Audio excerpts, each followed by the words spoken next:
Chapter 1. The Reports. The world is filled with eyewitness accounts of alien contacts and sightings of unidentified flying objects which may be alien craft. People have reported seeing saucers, cylinders, and triangles of various sizes flying through the skies. They have reported a variety of lights dancing in the oddest places. Others who hear these reports frequently scoff, considering the reporters to be mentally disturbed. The sheer magnitude and variety of these reports suggest that some of them are reporting something real. If your next-door neighbor came to you and told you that he had just seen a saucer ship come down in his backyard and the occupants had stolen his cooking flapjacks and then conducted an anal probe of him, you might consider him insane. I know I would.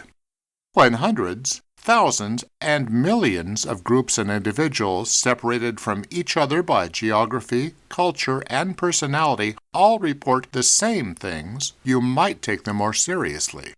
Occam's razor is the idea that if there are multiple explanations for an event, the simplest one that agrees with all the facts is probably the correct one. When doctors, engineers, waitresses, policemen, and your neighbor all report the same experience, you can question the cause of the event, but not the existence of the event. People have been reporting strange encounters with entities and vehicles, usually attributed to alien visitors, for several decades on a massive scale. Historically, sightings have been made of similar craft and creatures for centuries, along with reports of little people, ape men, and a number of other creatures and events. What are we to make of all this? The questions are unlimited. Are aliens really visiting? And where do they come from? Are any of the old gods part of this process? And what does Bigfoot have to do with aliens anyway?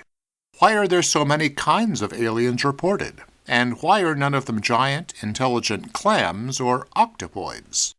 Let me tell you about myself. I tend to be a skeptic about any individual report on this sort of subject, but I strive to keep an open mind about the subject. I see no reason to form a premature belief on the subject. It is far better to gather the evidence and decide later. We can use critical thought methods to keep ourselves on track. The first part of the solving of any problem is to state the problem. If we want to get some answers on the subject of alien visitors, we need to decide what questions we are seeking answers to. This book will attempt to frame those questions and present plausible hypotheses or possible answers to these questions. I am quickly disgusted by the modern tendency to use undefined terms to describe events and experiences.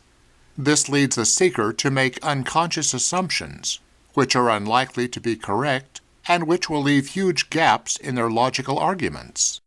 One such imprecise use of a word is when an overenthusiastic witness says that the saucer or Bigfoot that they saw was interdimensional. I think that they are trying to say that it comes from a space that is co-spatial with the space that we live in, such as in a parallel universe. The problem is that a parallel universe is not another dimension. We are said to live in a four-dimensional space. That would be the three navigatable, x, y, and z directions, and a non-navigatable time dimension, used to mark the time of event sub-events. Strictly speaking, I consider our space to be a functional three-space, since we have no way to navigate in time other than living through events or making use of a singularity, such as a wormhole, to jump to the desired coordinates. Depending on the theory listened to, our universe may have another 7 to 21 other dimensions rolled up too small to be navigated. Again, I refer you to my functional dimension definition. If you can travel up and down the line of points that represent the dimension without having to jump using a singularity or a quantum effect, then it is a dimension. Otherwise, it is not. Time is not, because you would have to use a singularity to visit the past. People also like to use the term change of vibration to indicate an ability to pop in and out of our space. Vibrations are a resonance in a material due to an outside force acting on it, and it is usually followed by the emission of the energy by kinetic or phonetic means. Unlike the cartoons, a quickly vibrating object is not invisible and it has no special spiritual properties. The questions that we need to answer are as follows. 1.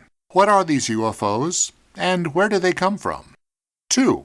What do Bigfoot and similar creatures have to do with UFO activity? 3. Why are all the aliens reported humanoid? 4. What do the aliens want that brings them to Earth? 5. Have the aliens contributed to our development? 6. Were the old gods actually aliens? 7. How long has the human species been in this form? Variations of these questions can be generated one after another, but I think that we have covered the basics with these questions. It will be difficult to find positive answers to these questions due to lack of hard data and evidence, but whole classes of possible answers can be eliminated due to inconsistencies in their structures. That should keep us busy for a number of chapters. I will not make use of any of the normal footnoting systems in this book, preferring to briefly explain sources and provide you with a link to the relevant websites. I rarely follow up with normal footnotes when I am reading, but I will frequently follow links to check out information at the source. So I decided to provide the same access to my readers. It is also a library of great books by other writers as well, so I hope it is valuable to the readers and the other authors as well. When one investigates a subject, such as alien contact reports, it is best to keep in mind that one must follow the facts no matter where they might lead. It is best not to form opinions until you receive definitive facts to support a particular opinion.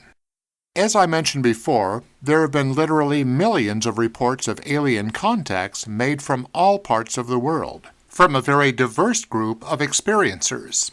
While the reports sometimes include very odd details, there is enough agreement on the details in unrelated reports that one must reach the conclusion that there is a real event at the heart of these reports. The reports include a number of details not known in common by the reporters prior to their experience, such as the small gray alien types assuring contactees that they are from Zeta Reticuli.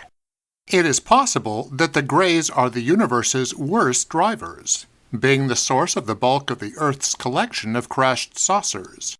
Not as bad as little old Asian women, but close. At any rate, here is a nice introduction to the more common of the hundreds of reported types of aliens that you can read on this, one of many blogs. http://www.astrostar.com/starvisitortypes.htm.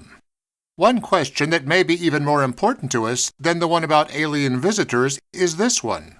How long has the human species possessed civilization? And where is all the evidence of the advanced ancient human civilizations? I have checked with these sites to help stack my points in some type of order. There is a great YouTube video on the subject found here. https://www.youtube.com/v=OWB lowercase h dash capital WYS dash lowercase I capital E ampersand index equals 13 ampersand list equals capital WL. There is also an interesting website on the subject of ancient sunken cities at this URL, http://www.wakingtimes.com/2014/ancient-sunken-cities-puzzling-enigmas/. Along with the evidence and reports of visiting spacecraft and the strange appearance and disappearance of Bigfoot and his relatives, is the massive amount of evidence of human cities stretching back thousands of years earlier than the common wisdom says that we had agriculture or any of the other developments that would support the cities. Obviously, common wisdom is wrong. Tales of a world flood, ancient ancestors with high civilizations, and visitors that brought advanced knowledge to the locals are available worldwide. There are cities sunken off the coasts of Japan, India, China, and various North and South American places that appear to be very advanced. Large cities dating back at least 9,000 and most likely over 11,000 years ago. There are sites with possible cities and structures over 20,000 years old. The Great Pyramid and the Sphinx are also older than they were originally thought to be, and may come from this same time frame. No one has successfully explained how the primitive peoples of the Nile could have built the pyramid from the massive blocks. Even today, our modern equipment would not be able to handle the larger of these blocks. We could not build a pyramid in these modern times. There is a significant amount of evidence that the sea levels rose by about 400 feet at the end of the last glacial period, probably reaching its maximum about 10,500 years ago. During this time, it stands to reason that many coastal cities may have been submerged beneath the waters. It is only recently that we have found that cities existed that long ago. As best I can make out, the American continents were originally settled in 3 waves. About 50,000 years ago or more, South America received settlers from the Australian Aborigine population, possibly by the use of boats. They established themselves for thousands of years until they were eventually displaced by a more recent wave of proto-Mongoloid peoples. There is no clear timetable of migrations due to small populations being trapped by glaciation on the land bridge and being pushed to complete the crossing at different times. Here is my quick and dirty idea of what happened when. 50,000 years ago, migration of Aborigine populations to South America by boat. 40,000 to 26,000 years ago. Migration of variations of both Proto-Caucasoid and Proto-Mongoloid developing peoples in small groups from Siberia to Alaska. 26,000 to 21,000 years ago, Proto-Caucasoid migration to North America over the land bridge. 17,000 to 13,000 years ago, migration of Proto-Mongoloid people over the land bridge. Proto-Caucasoid settlers were pushed south and east, most ending up on the east coast, east of the Mississippi.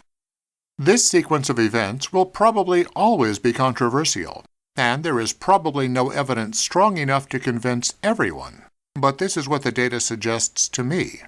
More recent world events are also subject to tremendous personal bias.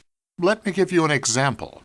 One of the first areas of archaeology which found favor is Egyptology. Most of the proponents of this area believe that Egypt was the oldest true civilization to exist. They ignore the fact that many of the Egyptian lifestyle staples were taught to them by the descendants of the Sumerians and those of the Akkadians. Babylon was contemporaneous with Egypt, but it was more than 1,000 years old at the beginning of the Egyptian dynasties. Other civilized kingdoms in the ancient world that indisputably predated Egypt were India in the Indus Valley, China along the Yangtze River, and all of the aforementioned submerged cities. All indications are that the more we dig, the further back in time we will find civilization to have existed.